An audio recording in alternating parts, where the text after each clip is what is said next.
Assalamualaikum warahmatullahi wabarakatuh. Jumpa lagi di Jendela Info dengan tajuk Nyanyian Ahok Korupsi, Mega Korupsi Pertamina PPK RI kemana?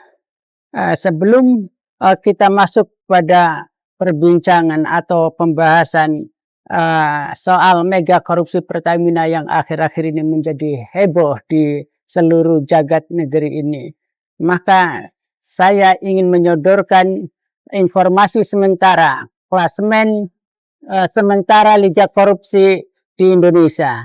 Ternyata ada banyak fakta yang luar biasa dan menakjubkan yang kami himpun dari berbagai media massa, dan ada 12 yang penting untuk kita sampaikan. Klasemen sementara yang menduduki kelas atas Liga Korupsi Indonesia yaitu Pertamina dengan nilai 968,5 triliun, nyaris 1 triliun. Barangkali nanti ada perkembangan tambahan di dalam hasil penyidikan. Kemudian yang kedua PT Timah 300 triliun, BLBI 138 triliun, Duta Palma 78 triliun, PT TPPI 37 triliun, PT Asabri 22 triliun, PT Jiwasraya 17 triliun, Kemensos 17 triliun, Sawit CPO 12 triliun, Garuda Indonesia 9 triliun, PTS Kominfo 8 triliun, Bank Senturi 7 triliun. Itulah klasemen sementara soal kasus korupsi. Nah, apa yang menarik terhadap mega korupsi Pertamina?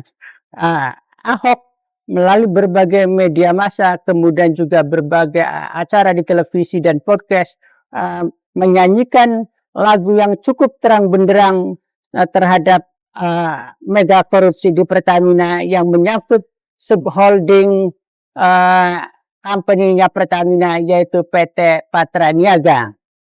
Nah, apa yang menarik dari mega korupsi ini? Ternyata menurut pengakuan Ahok bahwa Ahok sebagai komisaris utama atau komut di Pertamina ternyata tidak mempunyai otoritas yang penuh untuk mengendalikan kebijakan atau mengendalikan jalannya perusahaan termasuk pada dirut. Jika kita mengacu pada undang-undang perseroan terbatas, saya tidak tahu apakah BUMN kemudian terpisah dari undang-undang itu, tetapi yang menyangkut korporasi atau korporat di dalam undang-undangnya, komut sebenarnya adalah berfungsi atau pemilikan saham mayoritas, sehingga kemudian punya peran yang sangat penting dan strategis di dalam korporasi atau korporat, yaitu mengendalikan kebijakan atau mengendalikan manajemen. Sebagai pengendali manajemen, harusnya komut Pertamina bisa mengatur atau bisa memperingatkan, bahkan bisa menegur langsung apa yang dilakukan dirut ketika melanggar manajemennya atau yang telah disepakati bagaimana perusahaan harus berjalan. Nah, ternyata di Pertamina tidak seperti itu. Itu menurut pengakuan Ahok, sehingga kemudian dirut seolah-olah hanya boneka duduk manis, kemudian tidak bisa mengendalikan atau sebagai pemegang kendali manajemen. Itu persoalan pertama. Nah, kemudian ada persoalan kedua yang menarik. Ahok mencurigai dalam tanda kutip bahwa Ahok tidak percaya bahwa kebakaran yang terjadi di Pertamina Balongan itu adalah faktor force majeure dengan alasan tersambar petir. Nah, inilah yang menarik untuk kemudian APH seharusnya mulai kembali membuka peristiwa kebakaran di Pertamina Balongan Indramayu yang telah menelan korban itu, karena ada kecurigaan atau dicurigai atau diduga bahwa ini adalah untuk menghilangkan jejak perkorupsian yang terjadi di Pertamina. Nah, faktor berikutnya yang menarik adalah begitu besarnya terjadi perkorupsian dan mega korupsi untuk sementara ini di subholding Pertamina PT Patraniaga, termasuk juga yang menyeret mantan dirut Pertamina Karen Agustian yang telah divonis 9 tahun. Lalu pertanyaannya, bagaimana dengan BPK atau BPK berada di mana waktu itu dan BPK kemana? Kalau saja BPK ini melakukan audit dengan profesional dan itu bisa dipastikan tenaganya memang profesional, tetapi kemudian integritasnya yang perlu dipertanyakan, maka kejadian korupsi besar-besaran di Pertamina bisa dicegah. Ternyata kasus mega korupsi itu terjadi mulai dari 2018 hingga 2023, sehingga ini cukup lama, 5 tahun. Tetapi BPK sama sekali tidak menemukan sesuatu yang berarti dan kasus korupsi ini ternyata dibongkar oleh publik atau di luar BPK. Begitu juga kasus mantan Dirut Pertamina Karen yang divonis 9 tahun juga kemudian itu bukanlah kerja BPK.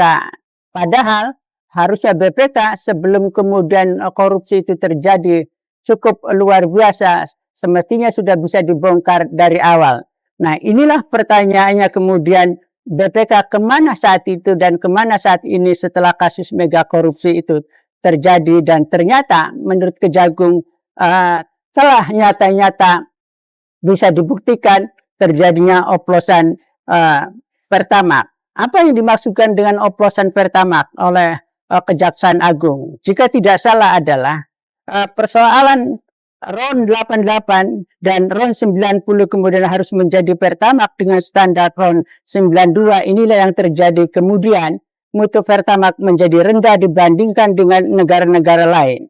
Nah, kemudian apa sebenarnya yang menyebabkan Pertamax itu kemudian dianggap tidak memenuhi standar?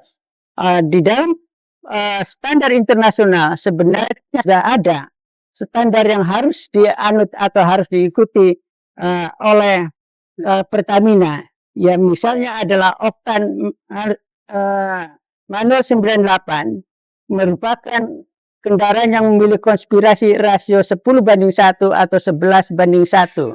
Nah, standar internasional ini diberlakukan untuk persoalan Pertamax. Lalu apa yang disebut dengan RON? RON adalah Reset Octane Number, adalah ukuran stabilisasi pada kandungan bahan bakar. Nah, sehingga kalau kesimpulan dari pernyataan Kejaksaan Agung, maka ini tidak memenuhi standar internasional yang telah ditentukan untuk kategori Pertamax. Tetapi yang menarik adalah kasus ini ternyata kemudian melibatkan banyak orang, dan sementara ini sudah ada 9 tersangka yang ditetapkan Kejagung.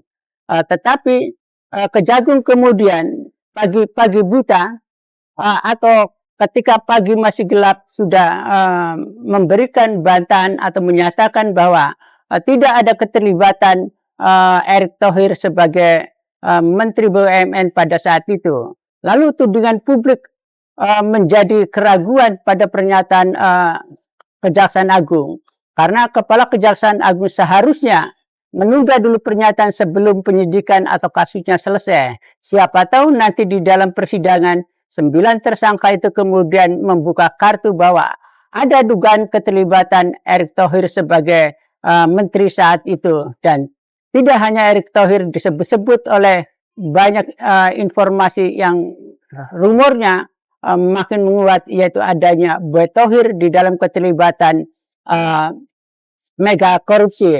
Tetapi yang menjadi catatan kita pada hari ini adalah bagaimana mega korupsi ini harus dibongkar sampai tuntas oleh Kejaksaan Agung, tidak hanya berhenti pada 9 tersangka, melainkan jaringan yang kemudian menggeruta di dalam Pertamina, kemudian di dalam subholding Patra Niaga. Nah, kembali kepada pernyataan atau nyanyian Ahok yang menarik adalah Ahok merasa terheran-heran ketika Petral kemudian dibubarkan, ternyata orangnya kemudian atau